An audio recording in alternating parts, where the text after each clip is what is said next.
Hi, everyone. My name is Fallon Keith. I am the Grants Associate at the CMA Foundation. We're glad that y'all are here today. We are so excited to have John Malinczak with us from Noteflight. John is the Managing Director of Noteflight, which is a Hal Leonard company, and the past president of the Technology Institute of Music Educators. John also teaches online graduate courses at Vandercook College and Boston University Online, and is the Google Level 2 certified educator. He's passionate about music education and advocating for it and technology. He serves on the NAMM State Advocacy Coalition, the NAFME Advocacy Leadership Force, and the advocacy chairman for the Massachusetts Music Educators Association. John also serves as the digital marketing consultant for CMA Foundation and CMA. It specializes in PPC advertising, website design, and analytics. We're so excited to have you, John. I'm going to let you take it away. Thanks for being here with us. Awesome. I'm very happy to be here. Thank you, Fallon, and thank you for that. I'm just double checking because it looks like you should be seeing my PowerPoint and my face. So I'm really excited about this presentation. I'll give you a little bit of background because obviously my bio, you read a lot. It doesn't sound like a web consultant until the end, but you know, through my work at Noteflight, which is an online web-based music software, we've gone from a startup company all the way through a massive worldwide website that has to market in multiple countries and function in 8 different languages, and there's lots of other fun things. And so throughout that experience, I was able to learn not only how to effectively, you know, build and structure websites, but we've faced ourselves, we've redone our sites, we've redone our marketing several times throughout as we've grown. So I've been able to go through multiple phases of design, redesign, redesign, and then integrate that with analytics. So about 3 years ago, I started, you know, once you learn something and once you know it, you can't unsee it anymore. So I started looking at other websites, especially in the music education space, and just kind of offering my opinions, and that turned into like, well, will you consult for us? So I've several consulting clients, and I've worked with, of course, CMA, and I won't divulge the others, but I work with several currently, and I've done everything from rebuild websites from the ground up to redesign, restructure, set up analytics, advertising, and things like that. So I'm going to go through a lot of information today, and I'll be the first to admit that no website's perfect, and not even Noteflight or other sites I work with do everything I'm showing today.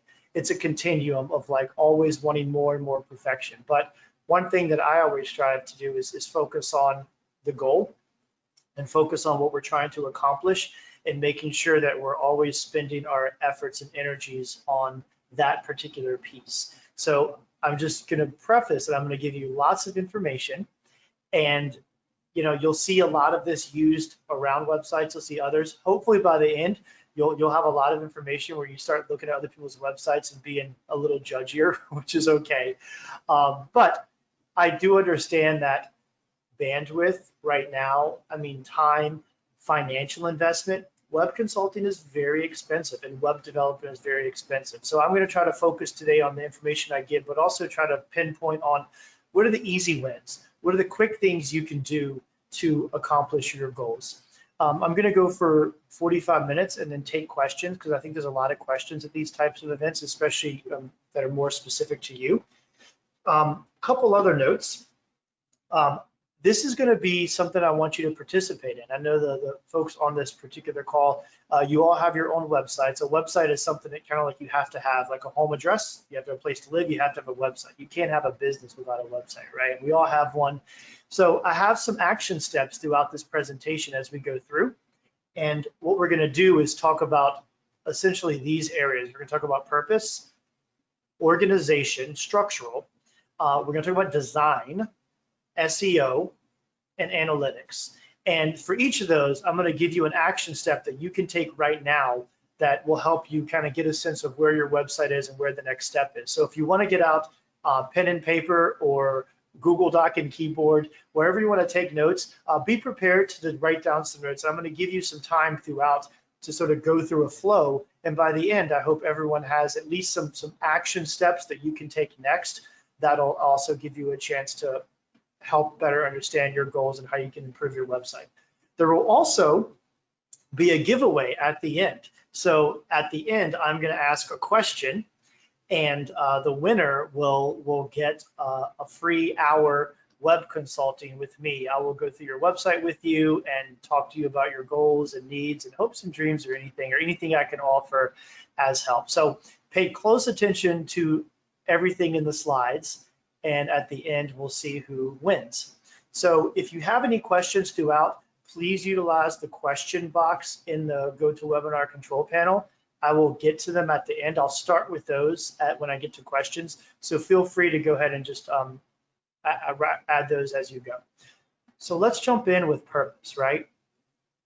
And I'd start to say a couple questions of what is the purpose of your website?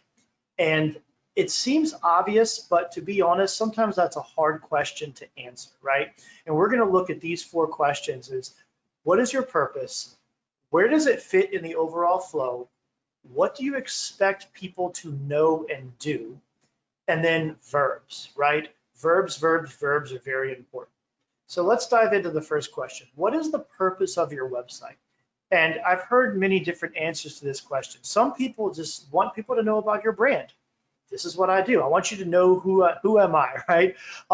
Sometimes you want to communicate information. I know state organizations are trying to communicate events, calendar, whatever the all-state sign-up is. If you're an MEA, if you're an organization, you're trying to communicate your next upcoming event, or you're trying to communicate something to an audience. You're trying to educate people. So some websites are learning platforms, right? You're trying to educate maybe not only about your brand, but maybe offer services that teach people things and stuff. And obviously, if you're in the e-com world, sometimes we're trying to sell, right? A lot of websites are trying to sell. And in fact, I know a lot of the nonprofit and state organization websites, we're not focused on selling. However, if you want to look at strong models, look at e-commerce websites, because they're very focused on selling, and they're very focused on getting people to take an action really quick, which is take out that credit card or log into that PayPal and buy something. So e-commerce websites are some of the best models, and you could translate selling to get information. So sell stuff, obviously get donations, and then lead acquisition. A lot of times our websites are about, I want people to sign up for my email list. I want them to sign up for my event. I want them to sign up for my webinar series, right? So these are the type of general purposes that we think of. But it's really important because sometimes we just put out a website because we think we're supposed to have one.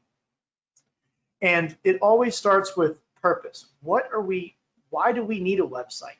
What do we want to do? And purpose always fits in with audience. I will also say that there's a sort of overarching area of some of these purposes are different for different audiences, right?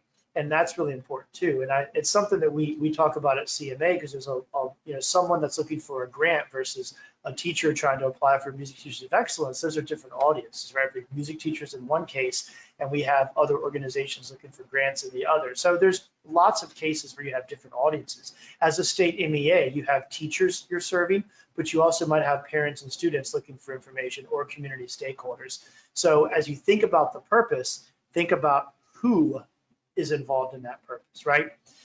So the other thing about the website, as you define purpose, your website is not the end all be all of that purpose. It fits into a strategy. And I'm using a digital marketing sales funnel as an example. I know most people on this particular webinar are not thinking about selling per se, but again, we all are trying to sell something. If you're trying to get someone to download the form and complete it by a deadline, that's a sale, right? You're trying to get someone to take action. That's no different than getting someone to fill out the form and enter their address and put in their credit card number.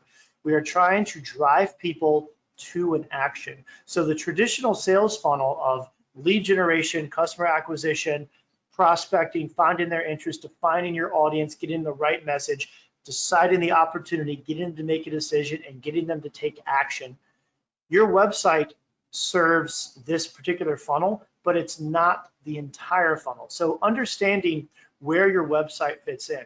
In general, this awareness stage, a lot of that might come from your social media.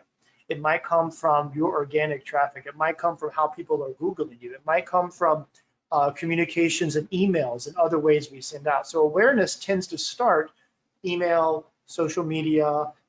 Back in the day, used to be things called conferences where we'd go in person and we'd say hi and handshake and sometimes hug people, right? We'll read about those in history books one day. But this type of awareness stage might not even be your website. So just know that there's a whole other world that people come to your website by hearing you, right? They might know about you before they go and Google and say, okay, this website name. So then they come to you, this interest and decision stage, this is where your website starts coming into play, right? There's landing pages, and we'll talk about landing pages in the design section, but other things like newsletters, ebooks, free tools, this is where your website starts to fit in the overall funnel. They've heard about you, they're interested enough to come to the website, and then the website's job is to grab that interest, figure out what they're trying to do, get them to a decision, and get them to take action. Now that action, there's a step after that. So if the action is to sign up for your newsletter, be part of your audience, that action stage on your website could be sign up for the newsletter, hit submit, at which case they come into your email funnel, and now you're engaging them through regular newsletters about your organization.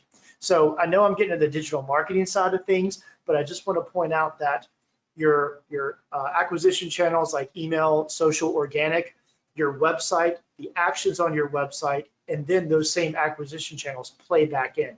So your website is actually part of a larger goal, and just understand where your website fits in that goal and how the different pages of your website also support that goal. Because you have a landing page that might be developing interest, but then once you have interest and you have an audience, there might be people that come back to your website regularly to get information, and there's maybe a calendar section or an update section that's going to feed them.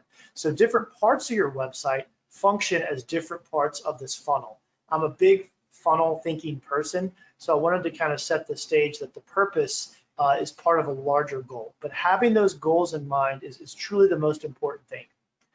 Now, think about what you expect people to know and do, and think about verbs. So I've actually taken the purpose statements that I mentioned before, and now I've just redone them with verbs and action statements, right? So before we say, well, if the purpose is I want people to know about my brand, then what do you want them to do on the website? You want them to learn about your brand. You want them, if you're trying to use your website for a purpose of communicating, then the goal is to get information I need them to have. Like I'm trying to give you information. If you're a teacher with a website or a state organization, you're trying to say, this is the deadline for the district sign up form, learn stuff, buy stuff, donate, give money, sign up. So being able to understand the purpose and translate that into a verb is the first step. So the first action step I would give you is write down 2 to 3 purpose statements for your site that are verb driven. And I'll actually give you just 1 minute to do this because we're going to use these later. I think it's a good exercise, and I'm of course happy to share this presentation later with anyone. I'll give you my contact. But a good first step is just to think about your website and what I want people to do. Learn about my brand, donate money, sign up for information, whatever it is. Just think about it, but try to start those sentences with verbs. And that's a really important exercise. So I'll let you keep working on that. I'm going to go on a little bit to the next section. So we're going to talk about organization now. Once we have a purpose, and I think 2 to 3 purposes is enough for a website, right? Because again, your website may not be everything, right? But because you may be emailing people or bringing them into another way of communicating later. But now that we have this purpose and we know what we want people to do, we know that the verb we want them to do on our website, we have to organize it, right? Organization is key for so many reasons. It is the key to making your website future-proof, to allowing it to grow as you add pages and expand and add information in the future, right? Building a website's like building a house. You need plans. It's really hard to move the bathroom after the plumbing's installed. You have to think carefully, and you have to think about how it's going to grow, right, and how it's going to change in the future. So think about that. Organization also plays a huge role in the experience of people going to your website, because it's how they logically navigate the page and how they find information logically when they hit the website. Organization also plays a huge role in SEO, which we'll talk about later, which is why this presentation is in this order. So we're going to talk about structure, headers and tabs and pages, footers and sitemaps. So the first thing about a website, the skeleton, the blueprint, is the idea of the structure and hierarchy.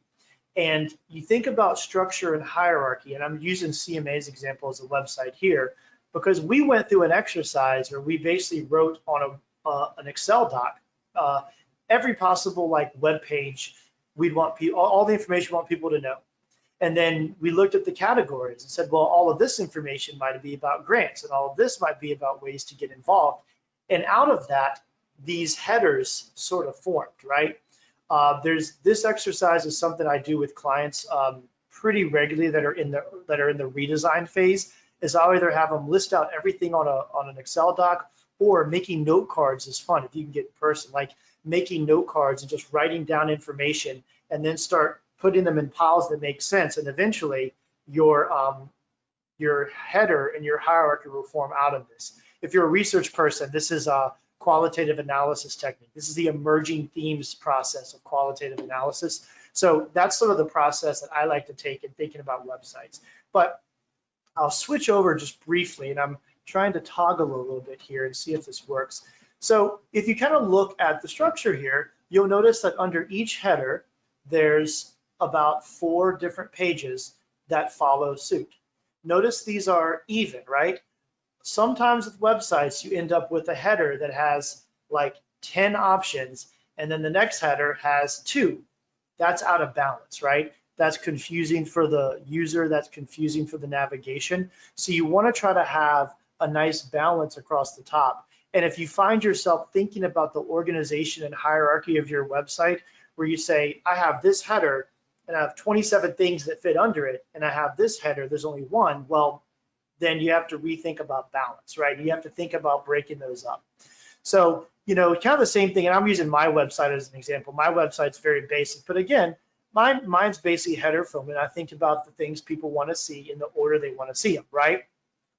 And I'll show you something in a second, because I kind of decided, well, this is what people kind of want to know about me. They want to know who I am, what I've done, view other presentations, and then how to contact me. So you think logically about how these headers work, and this structure is key.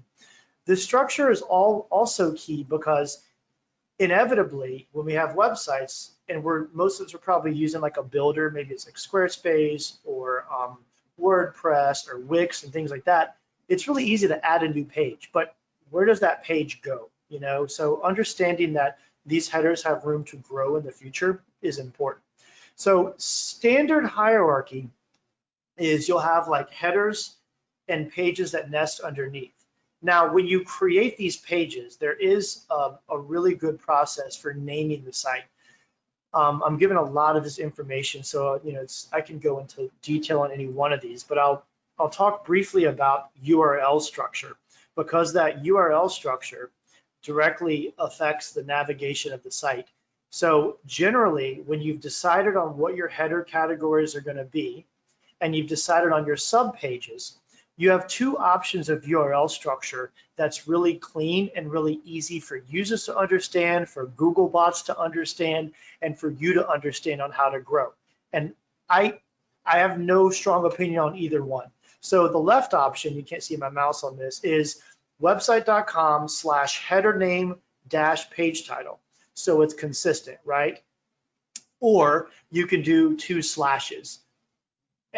To me, it doesn't really matter, but it's important from a navigation and organizational standpoint. If you have a header in your site that is a category of information below, that header the URL structure should follow. One thing I see commonly is people have a header, and every time you click a page under the header, it takes you to a different URL. The structure is confusing because people do look at the URL bar and they can start to see, or when you send people directly to a single page of your site, they're like, aha, this is part of grants. So let me read the other information that's under grants. And they wouldn't know that unless the structure of the URL was there. Just a side note about the way websites work. As a pet peeve, common practice, website URLs all lowercase. Don't be fancy and put like letters. It's the name of your brand is uppercase. Generally, website URL should be lowercase. Now, I will say the website URL, everything before the slash, case doesn't matter. So you can be fancy and do capital letters. However, the way websites work, any text after a slash in a website, case does matter. So if you actually capitalize a letter after that and you didn't build your page with a capitalized letter, it will give an error and not go to that page. So to be safe, keep everything lowercase because capitalization does matter before or after the slash, and we won't get into why, but just as a side note. The other thing I'll say is use a footer. I tend to go to the footer of a website to look for information. It is your map, it is your hierarchy. Essentially, the footer should be your top nav, just unfurled in that way. So a footer is really strong because sometimes if I'm looking for things on a website, I'll scroll to the bottom of the site and go to the footer. And so you should really look at always having a footer consistently across your site. The last thing I'll say, and this gets into the analytics part, is make a sitemap.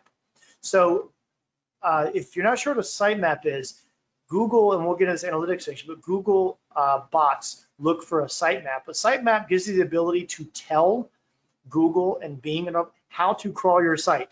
And it also tells them the importance. So I put an example of Noteflight sitemap. These are publicly facing. You can go to any website.com. It just goes /sitemap.xml, and you can see if that website has a sitemap.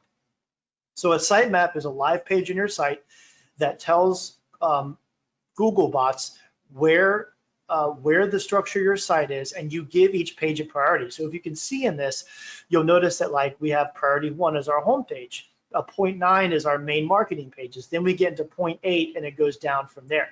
You're telling Google the importance of each page. So when people Google your brand, they're finding it. You need to have a sitemap because otherwise Google bots are going to try to figure it out for you, and you don't necessarily want that. You can literally tell Google what's important and what to return. It's super easy to make one.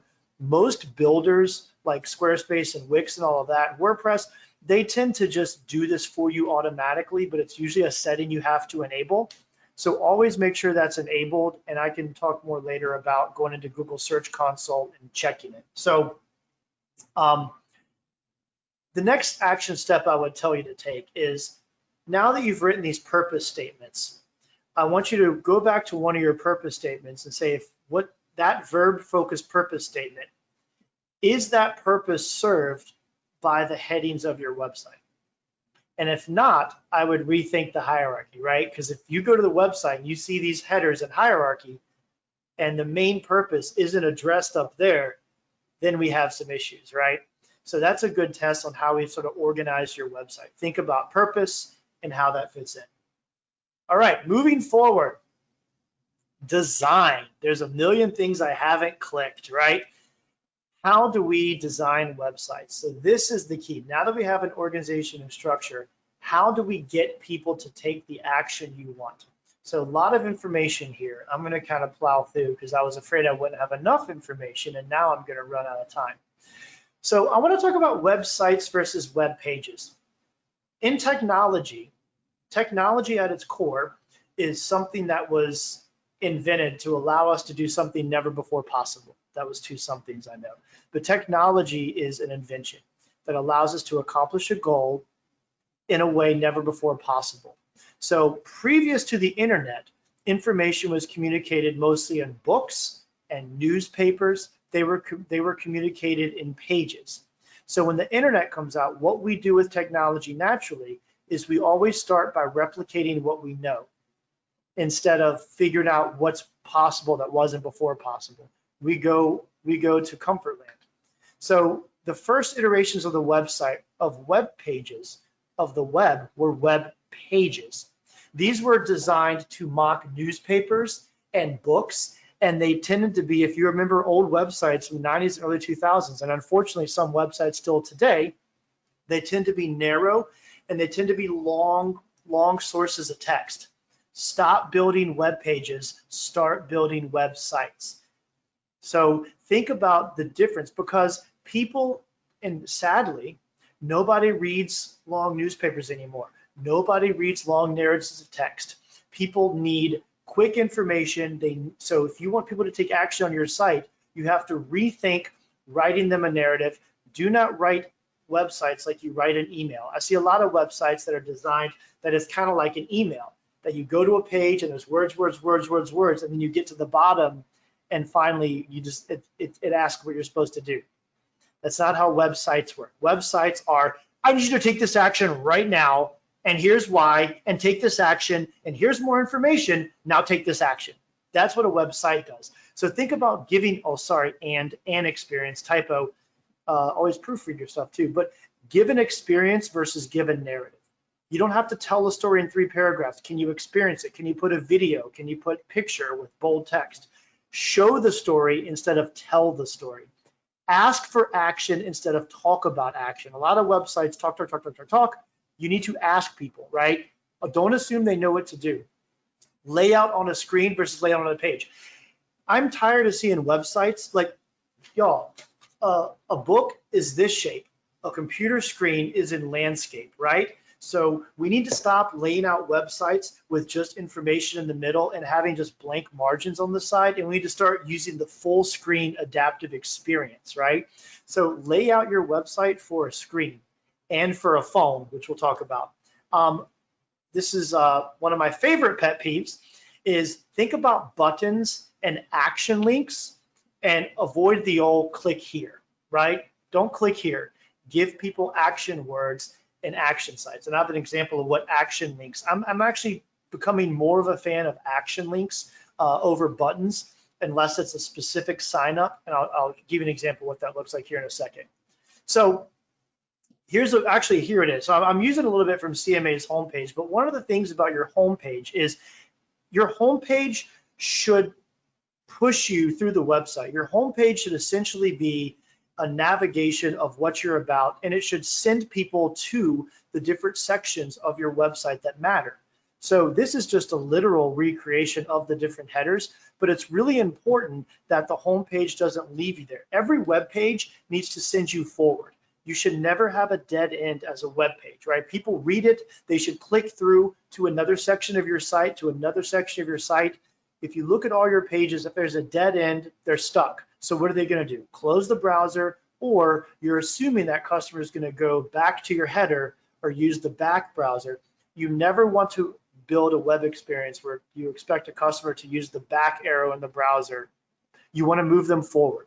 Take them through the whole time. So on the home page, there's these great little tiles. When I talk about action links, look at the action links under each block.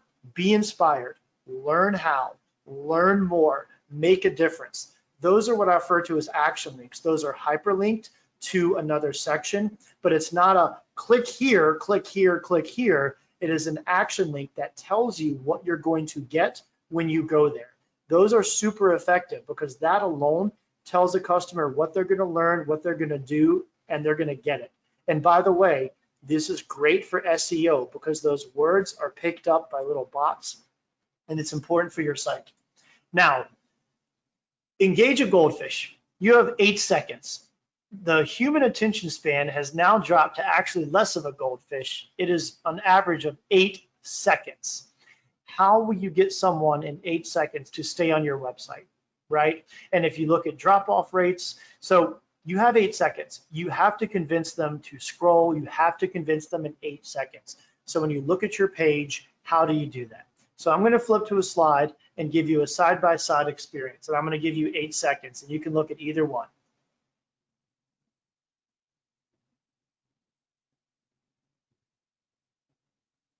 Done. You see my point? That narrative approach of all of that, I know as nonprofit organizations, as state MEAs, and in most people on the site, we are passionate about our work. we lead with our passion. We tend to build our websites leading with our passion. And our website starts with, I love and passion. I love it. I get it. No one's going to read that. You've lost them. You have to be bold, clear, action. That's how you get them. So clear difference in approach, right? The one example is a clear, actionable web page design. The other, it's just too wordy, and we have to just do better, more concise. Now, also think about the fold. We use something in web design called below the fold, and it comes from newspapers, right? Because when that newspaper is in the newspaper holder, anything below the fold is lost. So the headlines of what's above the fold is the most important, and what's above the fold in a newspaper needs to get someone to put in a quarter, pull down, pull it out, and open it and read the rest. Your website needs to do the same thing, right? And what helps is pictures, right? And I grabbed just a random website off that has nothing to do with our industry. But if you're a baking and you want cake, look at this website. There's a big, beautiful cake there. Do you have any question as to what these people do, right? So above the fold, a picture can tell your story. So picture the students engaging. That's the most important thing, right? Pictures keep people on. So the idea of this 8 seconds is we need to engage them and keep them and convince them to keep going and keep going. And think about the call to action and think about mobile first. Most people look at websites on their phone, right? This is a Google machine. We tend to build websites on our computers. We don't build websites on our phone, and we think about mobile as an afterthought. Not anymore. Mobile is the first thought. Build it for mobile, right? And you need to control. You have more space on the desktop, so you need to make sure that you go into that mobile builder and you say, when people open this on a phone, what do they see? This is an okay example, but notice the header condenses, the phone number gets really big on mobile. It's clear in this example that they want you to call them to order a cake. No questions asked, right? So you have to think about mobile first.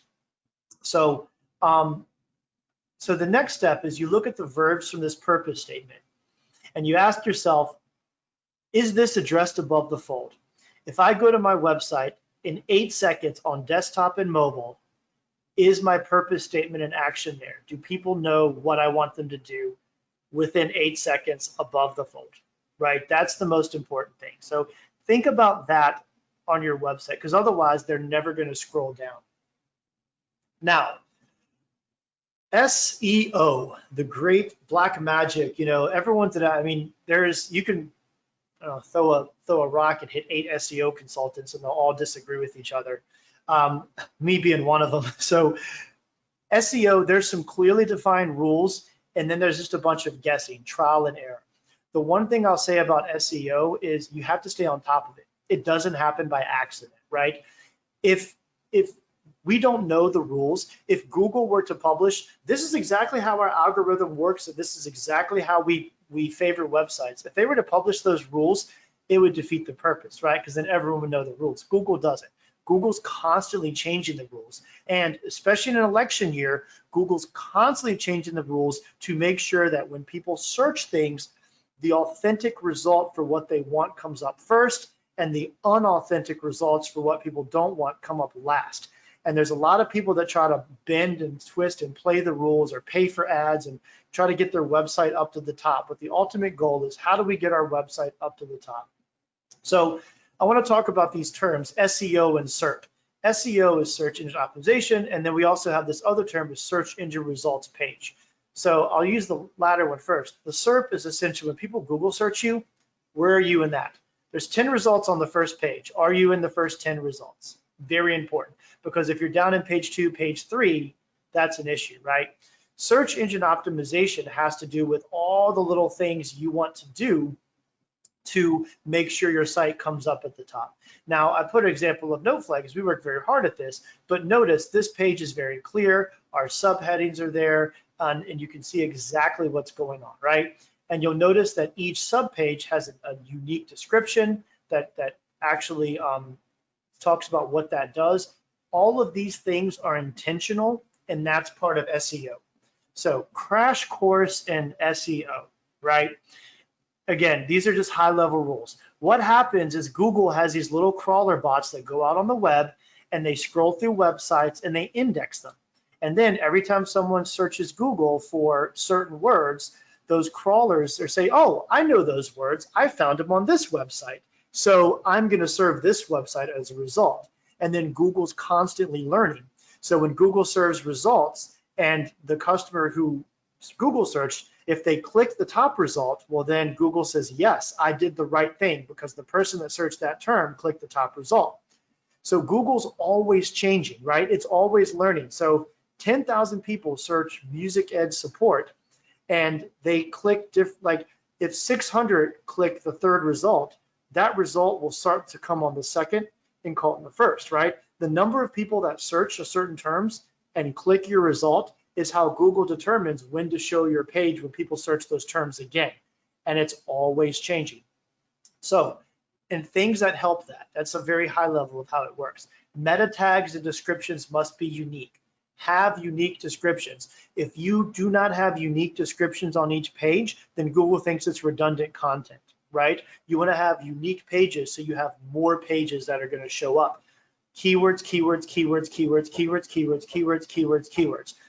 If you want to be found for music ed support or Massachusetts music education sign up, you better have those words on your site as high as possible. And you should have them as an H1 page title in the page. The words you expect people to find you with are the words that should be at the top of your page. Page content. Make sure your page has content that's well structured and write like a fifth grader. I know it sounds weird, but SEO, good SEO practice, short sentences, clear headings, 300 words, new section, not long narratives. There's a lot of different rules around this I could get into, but write like a fifth grader and be organized. Google learns people like your page by how long they spend on your page. If Google serves that result, they click your page and they immediately click off it, Google's learning that that's not what they want to see. So the more time people spend on your website, the more valuable Google thinks it is and the more it's going to serve it up. So things like videos, engaging content, like things that keep people on the page help your SEO. Traffic. Obviously, the more people that visit your site, the better it is. So if you could do websites, if you can get partner organizations to blast out, the more traffic you can send to your website, the more it ranks on Google. Age of page and recent updates, right? The age of a page has an effect, but it has an adverse effect. So obviously, if I put up a web page tomorrow and Google searches whatever content I do, and there's a web page that's 3 years old, the 3-year-old page is going to get favoritism. It's got more life to it. It's going to have more lifetime traffic because it's been up longer. However, what Google doesn't like, and it's becoming more and more apparent now, is Google's not favoring pages that have sat on the web for 5 years and never been updated because it considers it's old content. So if you want to benefit from having lots of life-to-date traffic on a page and be the experienced aged page, and you haven't updated that page in 5 years, you're going to lose points. So use the same URL, update that content regularly. Updating your content will boost your URL. And the last thing is be authentic. Again, at the highest level, people search for something, they see your site as a result, they click it, they go to the site. If your site delivers what that search found, they're going to stay on the page. So as long as you're authentic, your SEO will go up.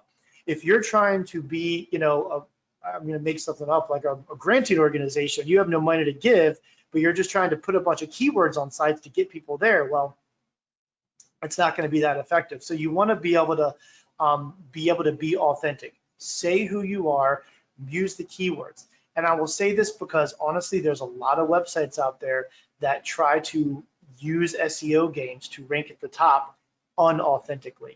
And so Google's rules are really constantly changing, and they're all about allowing the authentic information to rise to the top and push down the bad. Obviously, in an election year, the rules change fast. It happens every 4 years. I dealt with it in 2016 with Facebook, and it's in 2018 a little bit, but it's happening right now. If you just are authentic, you'll be in a good place, right? Do not try to sell something you don't have. So, couple considerations. Update your pages regularly. Do not make lots of new pages. I see this all the time. A lot of us have annual events, right?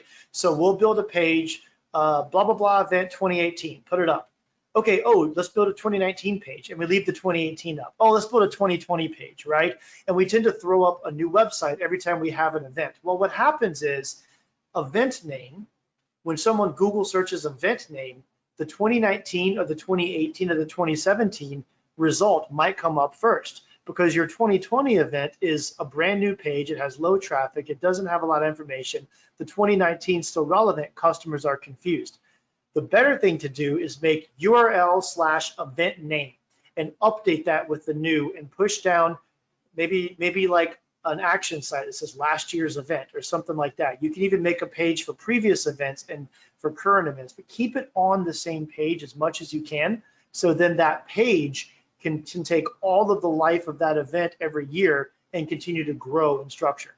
A lot of organizations do this. We tend to make a one-off page every time we have a new idea. Stop doing that. Make one page, update it consistently. That way, the people that your customers know to go back to that page for the most current information of that annual event. Always add your descriptions. Use an SEO plugin like Yoast, and that's the popular one. I was going to show it, but I'm kind of running out of time. Format your page image for social sharing. I want to show this because when people share your website, there is an image in your SEO that is your page image, and you can determine what this is, and every builder will let you add an SEO image. A lot of people don't do it, so what Google will do is pull an image from your page, but that image on social gets formatted in Facebook's 1200 by 628, or if it's on, depending on the view on Facebook, it could be 800 by 800 squared. Make sure that you include an image on your page that is what you want. Otherwise, Google's going to pull something, and I've seen all sorts of things where someone's like, oh, I found this cool website, check them out, and it unfurls on Facebook, and it's got a bunch of people whose heads are cut off on the image, or it's got text from an image that gets cut off. Pay attention to websites that you see on social media that get unfurled, and when you see like bad images, think about it. So make sure that you are strategic and deliberate about what images you want to show on each page. And it's super easy to do. Every common website builder will have this type of information. So the other is Google yourself a lot. So back to our purpose statement guideline. Think about your purpose statement and the keywords about your site. Ask it as a question in Google, is your site the top result, right? That's the test. And you should Google yourself constantly and really think about that. All right, so analytics. I imagine visitors so much it feels like a memory. This is something that I could obviously do 2 hours on, and I'm running out of time. But data-driven decisions important. With a newspaper, sometimes even with email, like we don't know who's magazines, we don't know who's reading our information, but our website, we have for free very rich tools in Google Analytics and other tools that cost us nothing, that allow us to know exactly what's going on. And this is one thing that's sort of my specialty, is I come in and say, I will tell you how many people click this button from this specific ad, and I can tell you what placement, if it was an Insta story or if it was a Facebook in feed or side feed on desktop, and I can tell you where that person was in the country and what their age demographic was, and I can tell you exactly that. This is where I love to go in, because this is the information that makes your website more valuable. This information that comes in and says, wow, I had no idea that females age 35 to 44 are most interested in this content. Let me figure out why that demographic is most. That information is available and it's free. You just know how to harness it. You have to know how to harness it. So the one thing about your website, once you have these purpose statements, is, well, what does success look like and how do I measure it? How do I know people are doing stuff, right? So that's the one thing, like just take your purpose verbs and think, how do you measure success? So Google Analytics provides lots of information. If you want them to learn about your brand, a good success management as well, what's the time on page? If I have enough time, if they're spending 3 seconds on my page, they're not taking time to learn. If I want them to download the information, we can put a thing on the website that says, well, how many people click the download button, right? If I want them to learn, is there a quiz? Are there questions? Are there incentives? Have people clicked through more information? You can measure page clicks. Obviously, with buying stuff, there's a whole e-commerce suite in Google Analytics. Give money, how many people click the donation button? We set up these goals in Google. I won't get into the technical, but so this is an example of Google Analytics. I've redacted some information, but you'll see that there's a goal section in the upper right. So this is, I use goals all the time. So this is an unknown date range from my website, or NoFlight's website, but I have a product called NoFlight Learn, and I want to know how many people come to that page and actually request a demo. So I have a goal set up in Google Analytics, and I can tell you at any date range how many people came to the Learn page and requested a demo versus how many people came and what the percentage of conversion. So obviously 23.5% of people that went to request a demo within a certain date range actually requested that demo. That's really good information. And I could drill down further as to why didn't they, etc. This is so valuable, and this is where your website, this is where you understand how people are behaving and how it's successful. So Google Analytics has these things called goals, and out of the box, you can set destination goals.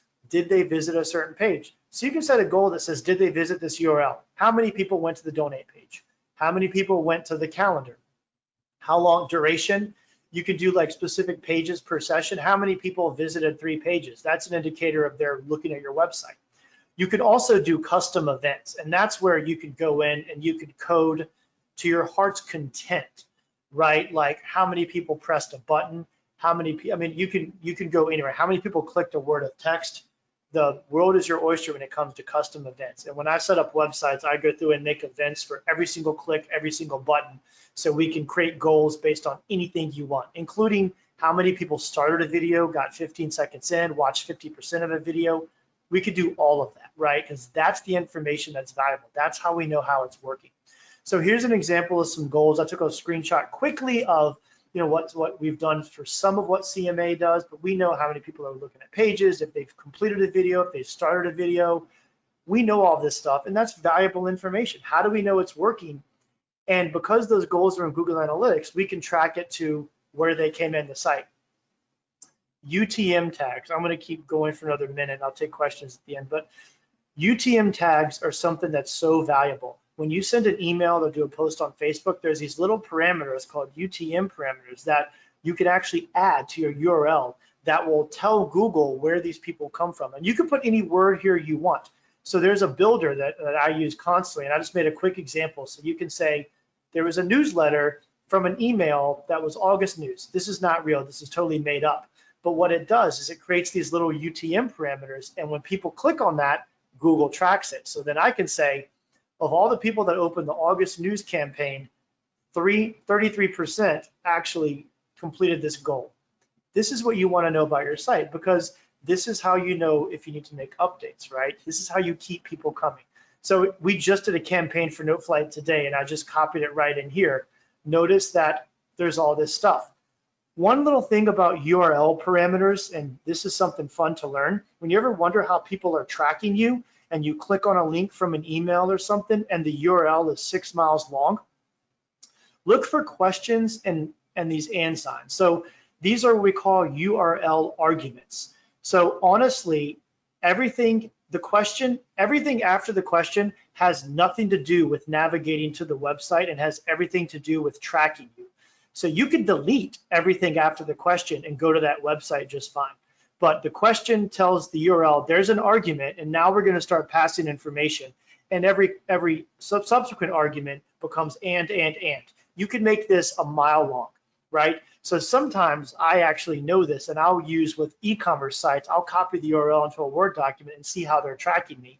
And if they're tracking me by like second visit, if they're being super things, sometimes I'll click the email over and over until I get the sale.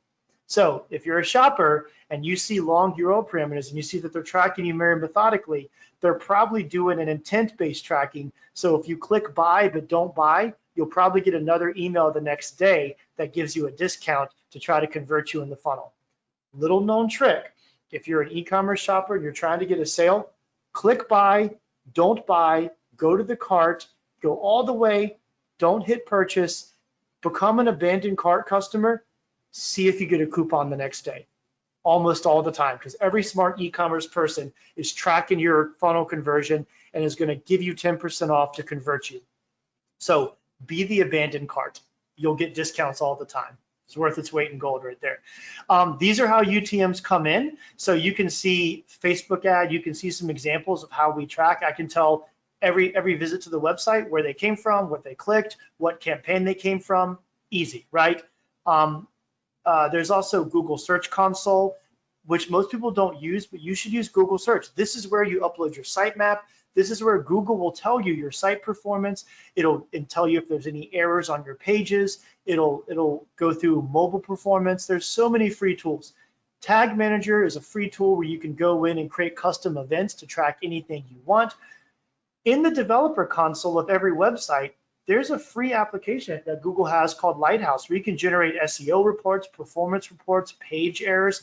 Google will literally tell you this is what's wrong and how to improve it. These tools are available and they cost nothing. You just need to know how to use them, right? So a good thing, a quick SEO thing is just go into Google Developer Console and run a Google Lighthouse SEO report. It'll come back and tell you exactly what your score is and what you need to make it better. So that's a really, really good example. All right, final thoughts. Know what you want to accomplish and start with a goal in mind. We tend to just put a bunch of information on websites and then wonder what people are doing or hope it's serving a purpose. It's purpose driven. A website is about getting people to take action. And if that's just read the text on the page, that's an action. Design to reach that goal, and you have to keep attention spans in mind. You can't just put a bunch of words on a website and hope someone's going to read it. They're not going to. You have to use analytics and data to inform improvements. The only way you know how to get people there and keep them and what they want to do is to use data. And this whole part of keeping people on your website, maybe you only need them there for 30 seconds. If you can get someone to your website and they can sign up for that email list or make that donation, great. Or download the schedule for Friday, perfect. You've done your job. So keeping them there forever is not always the goal, but you have to know, and you have to know if it's working or not. Otherwise, you'll never really know what's happening. And then honestly, the best thing you can do is be authentic and tell your story in your voice. Do not think that your website has to be this formal business thing. You have a voice. Your organization has a voice. Use your voice. Write in your voice. Consistently write in your voice, and just be authentic. If your page URL is titled donate, and your page is titled donate, and your header, and you should talk about donate, and you should have a donate, like it needs to be authentic, because if any of those things are out of whack, it affects user experience, it affects SEO. And yes, Google does look at the URL name and the page title and the content on the page to determine authenticity. So if this hierarchy, organization, purpose, all are in line, you will be found easier and you'll come up more. So I can take questions before we do our giveaway. Are there any questions? There's no questions in the chat. I have them for you, John. Hit me. Oh, right, because you get them as the organizer. Yep. So first of all, this is not a question, but I also felt like I had to say it. Your Hamilton references were appreciated by not just me, but others on on here. So thank you for those. But the question that we do have is, how much of a nonprofit website should be static and how much should be updated regularly? For example, the whole website is static with a blog being updated regularly. This organization has a staff member that always wants to update and change the main landing page. That's a really good question. So static meaning like your purpose of your organization is not changing. There's no like need to update. As far as static, I will say that it is important for SEO that your pages are updated. If your website gets 2 or 3 years old and you have literally not changed the page in 2 or 3 years, Google's going to consider you old content. Because remember, nobody deletes websites ever. They just ignore them or leave them up forever. So Google is really trying to like say this thing is no longer relevant. So updating we call it static pages, but having regular updates and pushing a new sitemap and telling Google you've updated it is important.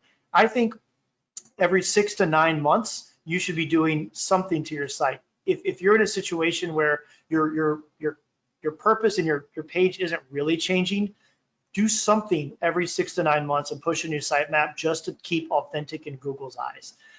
There's a good question about having a blog on the site, where the blog is where your main source of communication and the rest of your site just sits there.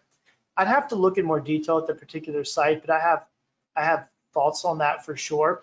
I like using blogs, but again, what happens with blogs is they're date-based. So you could have a situation where good information gets thrown down to page 3 of the blog, where maybe that information is better served as a part of your site. So I know a lot of people build a static site and just do regular updates with blogs, but I would rethink that strategy. If you're using a blog post to communicate information that should be available for 6 to 9 months, that's when it should go on the page. So it depends on the purpose.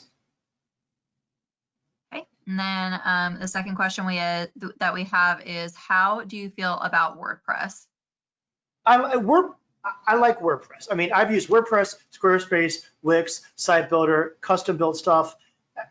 Look, the thing about a website builder, a website is HTML with links to images and some JavaScript. There's nothing magical about a web page. So all of these builders, whether it's Weebly or whatever it is, all they do is give you an interface to easily drag and drop and format a website. At the end of the day, it's going to be a bunch of HTML with some JavaScript involved, and it's going to call assets from a CDN somewhere and pull them in your site. Every site's going to end up doing the same thing. So as far as the interface, it doesn't really matter. It's about the design of the site. I like WordPress as a backend. It's easy for most people to use, and there are lots of companies that literally do nothing but design WordPress templates. If you're using WordPress, you can buy a beautiful template, and WordPress has tons of plugins, so you can basically buy a template, and you can buy them out of the box for $200, $300, $500. They go up from there, or you can hire a consultant to build you one.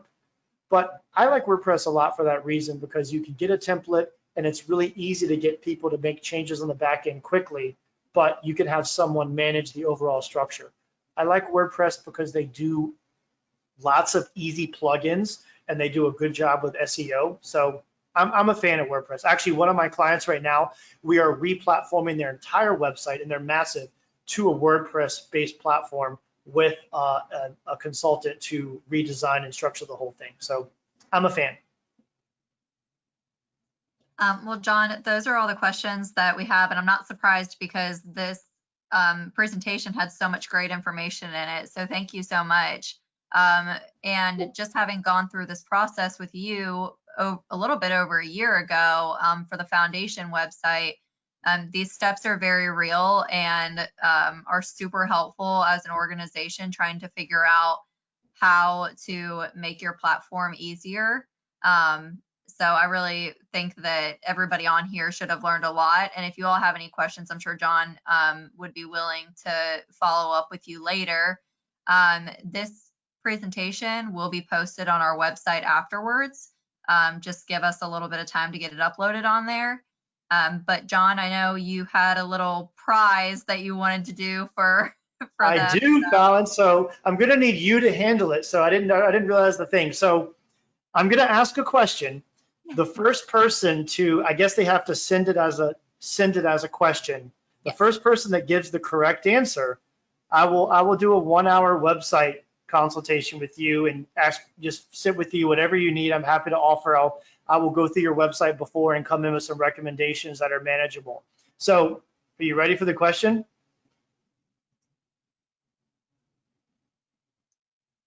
And Fallon, of course, said one of them already, but there were 2 more.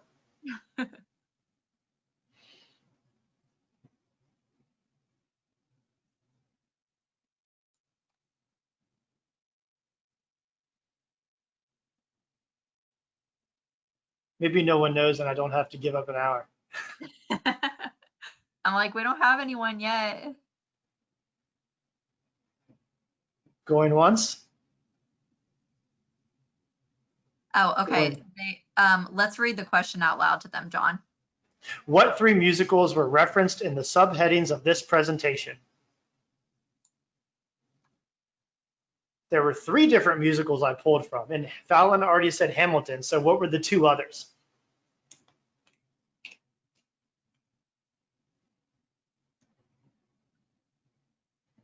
See, I assume everyone in the world is a musical theater fan like I am. We might have somebody that is gonna get Yeah. them. Hold on. And if there's more right answers, it has to be in the order at which I referenced them, which actually I don't remember, so maybe not.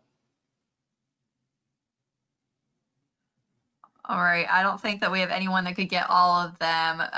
But Abby Dorsey. Oh wait, hold on. Okay. Natalia said Hamilton, and I'm gonna butcher this. Les Miserables Les Miserables, and Wicked. Ooh, not Wicked. Okay. Any other guesses? Abby said Hamilton, Wizard of Oz, but she couldn't figure out. She said Hamilton, Les Mis, and Wizard of Oz. Oh yeah, it was not Wicked. So the third one was there were 2 references. Does anyone have a map and you will be found? That's from Dear Evan Hansen. Does anyone have a map? You will be found.